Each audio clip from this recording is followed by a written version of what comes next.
Friends, ఇప్పుడే అందిన వార్త. రాష్ట్ర ప్రభుత్వ ఉద్యోగులకు సంబంధించి 2 డీఏల పైన గుడ్ న్యూస్ అంటూ లేటెస్ట్ అప్డేట్ అయితే రావడం జరిగిందండి.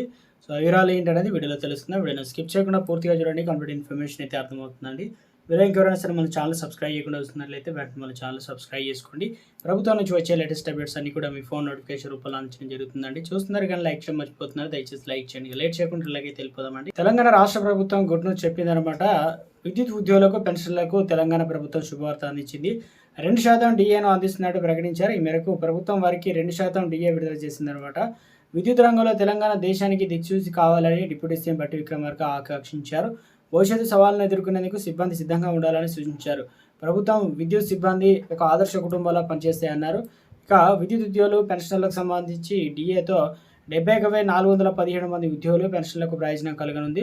తెలంగాణ ప్రభుత్వం పెంచిన డీఏ ఈ సంవత్సరం జనవరి నుంచి అమల్లోకి రానుంది. డిప్యూటీ సీఎం విద్యుత్ శాఖ మంత్రి బట్టి విక్రమార్క అయితే మళ్ళీ తెలపడం జరిగిందనమాట.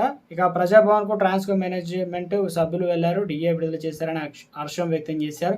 జేఏసీ తరపున ట్రాన్స్కో యాజమాన్యం, డిస్కామ్లకు డిప్యూటీ సీఎం బట్టి విక్రమార్క ధన్యవాదాలు తెలిపారు. సమస్యలపై తర్వాత కూర్చొని మాట్లాడదామని అన్నారు. జేఏసీ